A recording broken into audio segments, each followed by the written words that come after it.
Welcome to my YouTube channel success. हमारे साथ में मैं सुनील कुमार आपका स्वागत करता हूं। आज का टॉपिक लेकर आया हूं Bihar police tonic test first, जो 2-4 दिन 5 दिन में बिहार पुलिस का एग्जाम होने वाला है।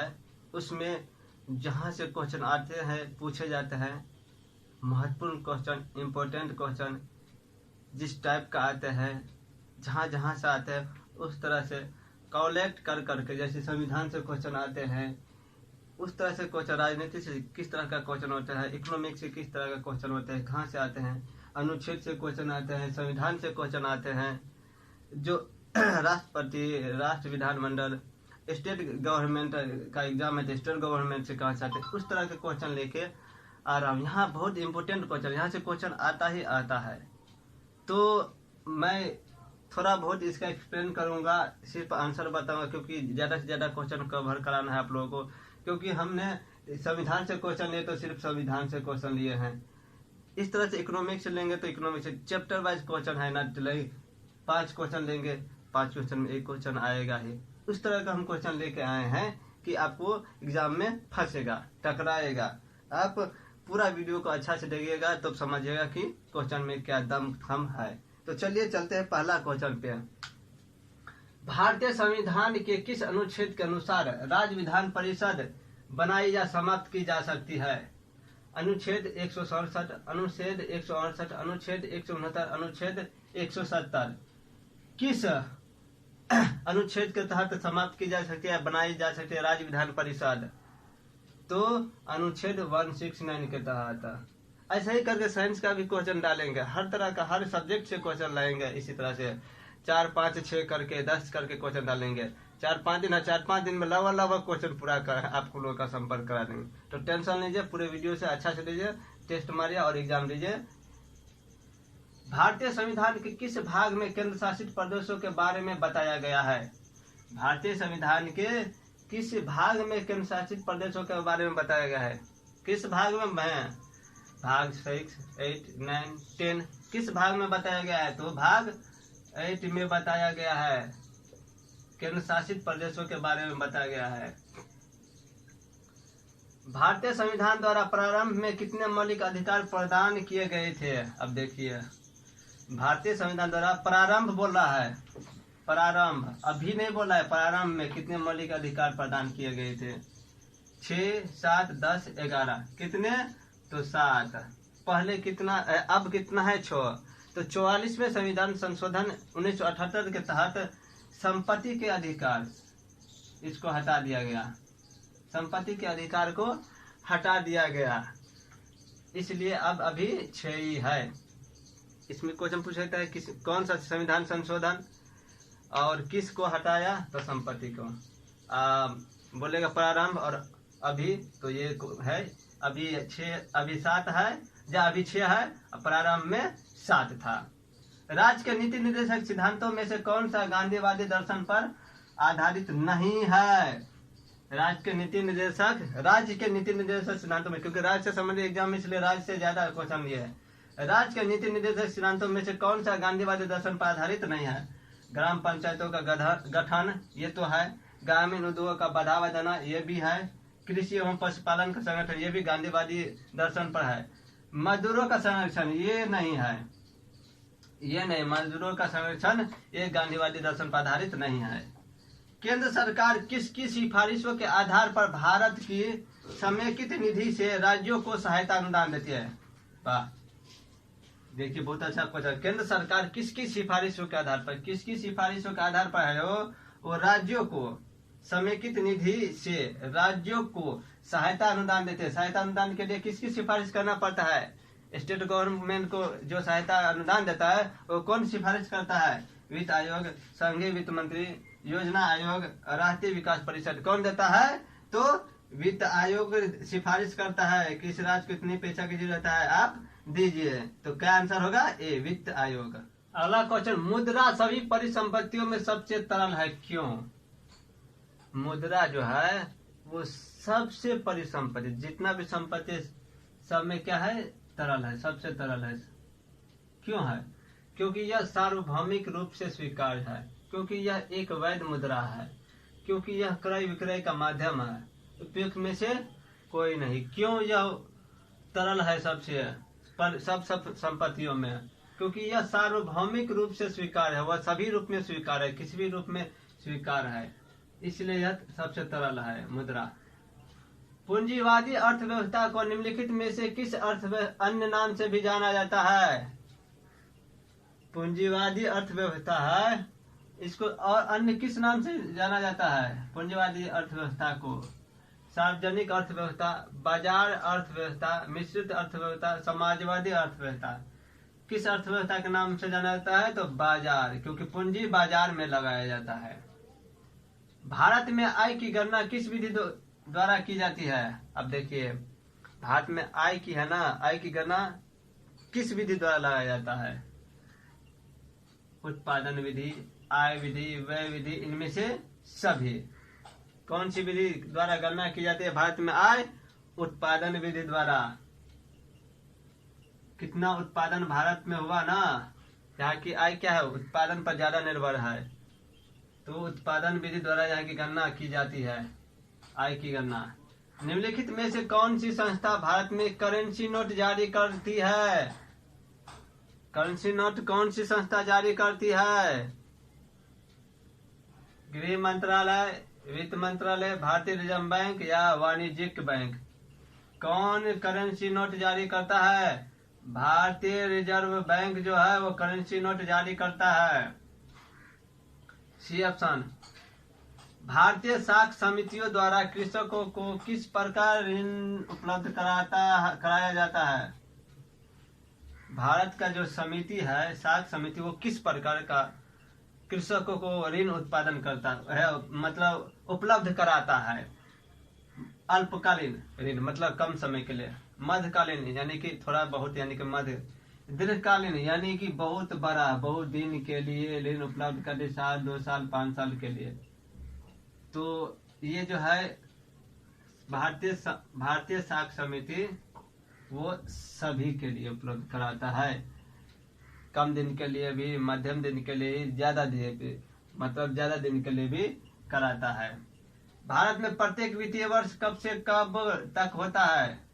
भारत का वित्तीय वर्ष कब से कब होता है? वित्तीय वर्ष 1 जुलाई, 30 जून, 31 मार्च से 1 अप्रैल, 1 अप्रैल से 31 मार्च, इनमें से कोई नहीं। कब से कब होती है? अप्रैल में चालू होती है और मार्च में खत्म होती है। 1 अप्रैल से लेकर के 31 मार्च तक चलता है वित्तीय वर्ष भारत में। जिस समिति की सिफारिश पर भारत में पंचायती राज की स्थापना की गई, उसका अध्यक्ष कौन था? जिस समिति की सिफारिश पर भारत में पंचायती राज की स्थापना हुई, उसका अध्यक्ष कौन था? अशोक मेहता, डॉक्टर इकबाल नारायण, बलवंत राय मेहता, इनमें से कोई नहीं। कौन था पंचायती राज की स्थापना के उसका अध्यक्ष? बलवंत राय मेहता जी थे, वो इसके अध्यक्ष थे। अगला क्वेश्चन, निम्नलिखित में से कौन सा उपकरण प्रकाश ऊर्जा को विद्युत ऊर्जा में परिवर्तित करता है? कौन सा उपकरण जो है वो प्रकाश को विद्युत में, यानी कि जो सूर्य है ना, सूर्य से प्रकाश निकलता है, उसको विद्युत में मतलब बिजली उत्पादन कर देता है? विद्युत हीटर, सौर सेल, डायनेमो, विद्युत मोटर। कौन? सौर सेल। सौर सेल जो है वो विद्युत प्रकाश ऊर्जा को विद्युत ऊर्जा में परिवर्तित करता है। इससे आप पंखा भी चला सकते हैं, बल्ब भी बांट सकते हैं। किसी द्रव का तापमान में वृद्धि होने से द्रव के पृष्ठ का तनाव पर क्या प्रभाव पड़ता है? द्रव का तापमान में वृद्धि होने से द्रव के पृष्ठ तनाव पर क्या प्रभाव पड़ता है? घटता है, बढ़ता है, पहले घटता है फिर बढ़ता है, स्थिर रहता है? क्या होता है प्रभाव? इसका प्रभाव क्या होता है? तो घटता है। ध्वनि का तरत्व या तीक्ष्णता का निर्धारण कहाँ होता है? ध्वनि का तरत्व या तीक्ष्णता का निर्धारण कहाँ होता है? ध्वनि की आवृत्ति से होता है, ध्वनि के आयाम से ज्यादा होता है, ध्वनि के वेग से होता है, ध्वनि की प्रबलता से होता है। किससे होता है? तो ध्वनि की आवृत्ति से होता है। ए नंबर, ध्वनि की आवृत्ति से होता है। विद्युत परिपथ में फ्यूज किस तार में लगाया जाता है? देखिए आप लोग जो है घर में मतलब बोर्ड लगाते हैं तो उसमें फ्यूज लगाते हैं ना, तो फ्यूज किस में लगाया जाता है, किस तार में लगाया जाता है फ्यूज? गर्म तार, ठंडा तार, गर्म तार या जीवित तार में लगाया जाता है, उदासीन तार में लगाया जाता है, भू संपर्क तार में लगाया जाता है, या ए और बी दोनों में लगाया जाता है? किस में लगाया जाता है? तो गर्म तार में लगाया जाता है, क्योंकि गर्म तार में नहीं लगाएंगे तो लाइट रहेगा ही, गर्म रहेगा ही, झटका मारेगा ही आपको। इसलिए गर्म तार में, कभी भी ठंडा तार में नहीं लगाना चाहिए फ्यूज, गर्म तार में लगाना चाहिए, तभी स्विच काटेगा तो लाइट कटेगा, नहीं तो लाइट रहेगा ही। स्विच में भी, स्विच का भी संपर्क रहता है गर्म तार से, तब ना ऑफ करते हैं तो करंट चला जाता है, ऑन करता है। जब भी आप ठंडा तार से संपर्क रखते हैं तब ना घुसियाते हैं तो लाइट जलता ही रहता है, क्योंकि उसमें बिजली रहता ही है। इसलिए कभी भी गर्म तार में लगाना चाहिए फ्यूज। लेक्लांचे सेल में प्रयुक्त विद्युत अपघट्ट कौन सा है?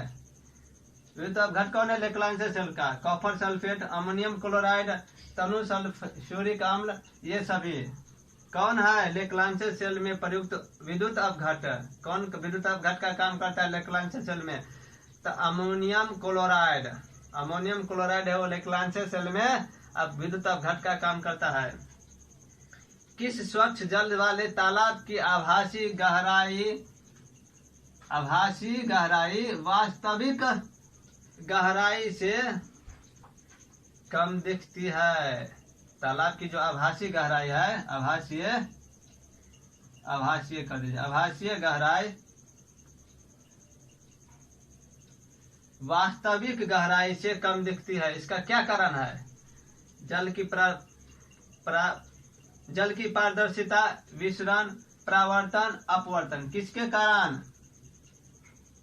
अपवर्तन के कारण वास्तविक गहराई से कम दिखती है। किसके कारण? अपवर्तन के कारण। निम्नलिखित में से किस रंग या वर्ण का अपवर्तनांक सबसे अधिक होता है? अपवर्तनांक सबसे अधिक किसका होता है? बैगनी का, नीला का, लाल का, पीला का। किसका है? तो बैगनी का अपवर्तनांक सबसे ज्यादा होता है और इसका तरंग दैर्घ्य सबसे ज्यादा होता है। अपवर्तनांक सबसे कम होता है, इसका तरंग दैर्घ्य सबसे कम होता है। अपवर्तनांक सबसे अधिक होता है, तो बैगनी का अपवर्तनांक सबसे अधिक होता है, बैगनी का। अगला क्वेश्चन, हमारे शरीर में त्वचा की सतह के नीचे मौजूद वसा किसके विरुद्ध अवरोधक का कार्य करती है? हमारे शरीर में जो त्वचा की सतह है, सतह के नीचे जो मौजूद वसा है, वो किसके विरुद्ध अवरोधक का काम करती है? शरीर से उष्मा की क्षति, शरीर के अनिवार्य द्रव्यों की क्षति, शरीर से लवण की क्षति, पर्यावरण से हानिकारक सूक्ष्मजीवों का प्रवेश, किसके विरुद्ध अवरोधक काम करता है? तो शरीर से उष्मा की क्षति। ये क्या करता है? त्वचा की जो वसा का सतह है, वो ये वसा क्या करता है? उसके विरुद्ध अवरोधक का कार्य करता है। वो अंदर में है ना गर्मी मतलब नहीं जाने देता है, गर्म नहीं लगने देता है। क्या करता है? शरीर से उष्मा की क्षति करता है, कम करता है। चर्म रोग उपचार के लिए प्रयोग किया जाने वाला रेडियो आइसोटोप क्या चीज है? चर्म रोग, चमड़ा से संबंधित जो रोग होता है ना, चर्म रोग उपचार के लिए प्रयोग किया जाने वाला जो रेडियो आइसोटोप है ना, कौन है? इनमें से कौन है रेडियो आइसोटोप जो चर्म रोग के उपचार के लिए प्रयोग होता है? रेडियो आयोडीन, रेडियो सीसा, रेडियो कोबाल्ट, रेडियो फास्फोरस। कौन है उपचार के लिए? Radio phosphorus. ये उपचार के लिए प्रयोग किया जाता है। निम्न में से नाइट्रोजन किसका अनिवार्य घटक होता है? अब देखिए, नाइट्रोजन किसका अनिवार्य घटक है? किसका? समस्त वसा का, सभी विटामिनों का, सभी प्रोटीनों का, इनमें से सभी का। किसका है? अच्छा, समस्त लिखा है, समस्त वसा का, सभी प्रोटीनों का है, सी ऑप्शन है। अनिवार्य घटक है नाइट्रोजन, सभी प्रोटीनों का। वह परिवर्तन जिसमें एक या एक से अधिक नए पदार्थ बनते हैं क्या कहलाता है? एक या एक से अधिक नए पदार्थ बनते हैं, या एक या एक तत्व से मिश्रण का तत्व कह देंगे, वही तो एक या एक से अधिक तत्व या नए पदार्थ या एक से एक अधिक। क्वेश्चन देखिए घुमा, जैसा पूछेगा उस तरह से होगा। तो नए पदार्थ बनता है, क्या होता है? जैसे रासायनिक परिवर्तन करते हैं, जैसे क्या होता है, दो या क्या कहते हैं, लेते हैं ना, प्रक्रिया कराते हैं ना, जैसे रसायन शास्त्र में दो अम्लों के बीच प्रक्रिया कराते हैं, दो मतलब क्या कहते हैं, सल्फ्यूरिक अम्ल के बीच होता है। तो सबका अलग अलग प्रक्रिया होता है। जैसे लिटमस पेपर देते हैं तो लाल हो जाता है, नीला देते देता है लाल हो जाता है, लाल देते तो नीला हो जाता है। प्रक्रिया कहता है ना, उसको कौन सा प्रक्रिया कहा जाता है? गैल्वेनाइजेशन, भौतिक परिवर्तन, रासायनिक परिवर्तन में से सभी कौन सी प्रक्रिया है? तो ये रासायनिक प्रक्रिया हो गया, ये रासायनिक परिवर्तन है। निम्नलिखित में से कौन से एक तत्व का समस्थानिक कैंसर के उपचार में प्रयोग किया जाता है? अब देखिए, ये कैंसर के उपचार के लिए कौन सा प्रयोग किया जाता है? तो यूरेनियम, कोबाल्ट, सोडियम, आयोडीन। कौन सा करता है उपचार के लिए? तो कोबाल्ट करता है। विषाणु में निम्नलिखित में से कौन सी एक विशेषता नहीं होती है? विषाणु में कौन सी एक विशेषता नहीं होती है? विषाणु, वायरस, विषाणु में डीएनए या आरएनए की मौजूदगी होती है। परपोषी कोशिका के भीतर प्रजनन, ये भी होता है। स्वभाव में पूरी तरह परजीवी, ये भी होता है, परजीवी होता है। कोशिका भित्ति की मौजूदगी, उसमें कोशिका भित्ति नहीं होती है, तो डी ऑप्शन हो रहा है। विषाणु में कौन सी एक विशेषता नहीं होती है? तो कोशिका भित्ति की मौजूदगी नहीं होती है। तो जितना ये इम्पोर्टेंट जो खोजा गया है, बहुत सारा बुक से कलेक्ट कर करके जो इम्पोर्टेंट क्वेश्चन है, जो 2-4-5 साल नहीं पूछे हैं पहले, तो लगता है कि ये बहुत ज़्यादा इम्पोर्टेंट है। ऐसे ही करके अभी 4-5 दिन एग्जाम का है, तो डेली दूंगा 25-30 क्वेश्चन करके। तो स्वाभाविक करता हूँ कि यदि एक मतलब पॉइंट से 4 क्वेश्चन, एक चैप्टर से 10 क्वेश्चन लाऊंगा तो कुछ जरूर फंसेगा, ऐसा नहीं कि नहीं फंसेगा आपको। तो आप लोग ये वीडियो कैसा लगा तो लाइक, कमेंट, शेयर कीजिए और सब्सक्राइब कीजिए, दोस्तों को भी सेंड करिए, जिससे उसको भी फायदा करिए। तब तक के लिए जय हिंद, जय भारत।